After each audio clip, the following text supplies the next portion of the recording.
Yes, yes. Diane Great. Carville, Yes. Diane Carville from the New York Times. It's a question actually for both of you in two parts. Mayor, do you plan to continue supporting Senate Republicans with Governor Paterson and Governor Paterson for such support threaten your relationship with the mayor? My question. I didn't put her up to it. I understand that. I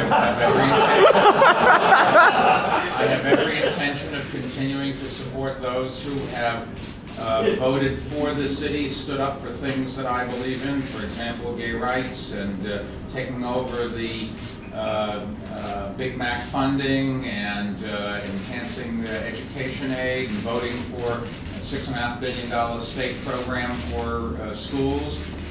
Joe Bruno and his people have done that, yes, and I incidentally have supported some Democratic senators as well when they've done what I think is right. And as you know, every year we have an event where we ask people, business people here, to keep in mind our priorities when people come from Washington and to give their monies and their vote to those that do so, and I intend to continue to do that. And I will help city council people who I think are standing up. In that case, there's only 2 Republicans left, so it will have to be Democrats pretty much. But I will certainly help some of them when they have the courage to stand up and do what's right for the city that I love and that I plan to live in, and that my kids live in for the rest of our lives, David. Joe Bruno and I worked together for 4 years when I was leader of the Senate Democratic Conference. We really seemed, the two of us, to understand the difference between governing and campaigning. Maybe because I once worked in the DA's office, we'd go in, we'd fight with legal aid all day. After work, we might even talk to them. But the point is that that's part of the professional conduct that I think Albany needs. It's something Senator Majority Leader Bruno and I have engaged in before, and we think we'll be able to work together. Let me also add that I've given an enormous amount of credit to Shelley Silver, who has, in the end, been there for most of the things the city needs. Not everything. One big one that I couldn't get him there. But Shelley Silver also deserves a lot of credit for what he has delivered for the city, not just Joe Bruno. I view the two of them as equally important, because without both their votes and the members that look to them for guidance, the city would not do as well as it has done before. Yes, sir. Yeah, Mr. Mayor, the IBO's out with a report yesterday that shows that there's a dramatic jump in the cost of the capital construction costs related to getting new school seats. I think the average school seat now is up $83,000. That's a cost of $22,000 in just the last few years. What does that do with your plans of trying to make this new generation of school facilities? I have good news and bad news for you. The bad news is that the economy is slowing down, and with that will eventually come a reduction in construction prices over the next few years. That's for the case if you're trying to build something like new schools, the good news. And so I expect that the increases will stop and perhaps even go in the other direction, although personally I would love to see the upward pressure, because it's one of these problems of success. But we will nevertheless build schools with whatever aid we have. The city increased its 5-year capital commitment from $4.5 to $6.5 billion. The legislature committed to match that.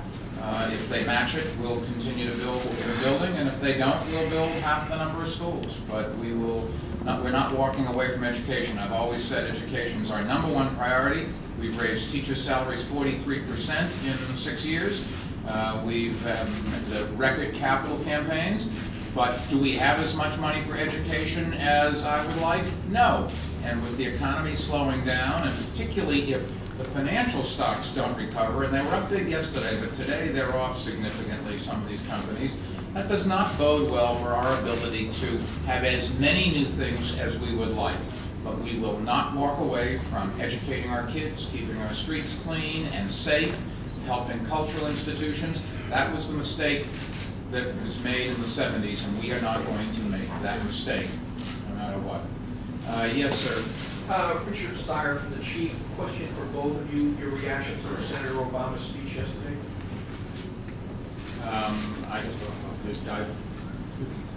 I thought it was a very interesting speech. He talked about the different avenues of society that become frustrated and that they foment this frustration. So he compared perhaps churches where ministers come in and say a lot of strident things and even offensive things. And then he talked about the other side where perhaps unemployment, issues of perhaps diversity in jobs where they weren't before, causing people to lose jobs, has driven up an interest in talk radio. What he was saying is that, this is what I kind of got from it, what he was saying is that we have got to try to bring about a society where we are making people feel that they can achieve so that they do not go in and foment antagonistic and totally antithetical rhetoric, which is very offensive and should not be permissible. Yes, in the back there. I think that everything. I thought that it was a good speech. I think it's an issue that he has to address. I thought he should have addressed it earlier. I'm glad he did. And let's get on with it. You should either vote for Obama or not vote for Obama, or in terms of how you think he will do with handling the seminal issues that we're dealing with in this country. There are people who don't have an education and haven't shared in the great American dream and don't have health care. What are we going to do about that? There are overseas relations and a war going on. There's a lot of the issues, and I think I'm interested in hearing from him and hearing from Senator Clinton and Senator McCain what they will do about these things. In this case, obviously, because he is the first black candidate running, people are going to question him about this the same way they questioned JFK about Catholicism. I thought JFK addressed it, and that was the end of that issue. I think Senator Obama's addressed it, and I would expect that to be the end of the thing. I hope. Since we're already off topic, let's take one or two more questions. Mr. Seidman, would you address Governor it? Paterson, Dave Seidman from the Post. There's a woman named Diane Dixon who claims that she knows you and that she tape recorded a conversation with you. Do you know her, and what do you make of her? I know her not that well. Any conversation she tape recorded with me could be played in this room and it wouldn't be interesting. That's about all I'd say about that. Yes, sir, behind you. Yes, thank you, sir. NJ Burke is governor with Channel 7. Is there anything about your statements yesterday that you wish to clarify, amplify, or retract? No, maybe I might have retracted the time because I'm reading that was too much information.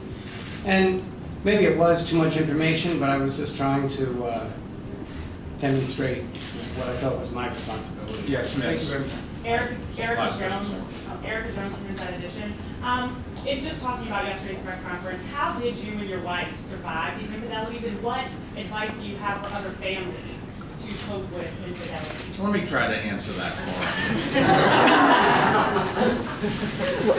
I am single as you know. I just think that my personal opinion, I said so this morning, is let's get on with it. I'm concerned about how we're going to fund mass transit and stop polluting the air and choking our economy. I'm concerned about how we're going to make sure that everybody shares in the great American dream.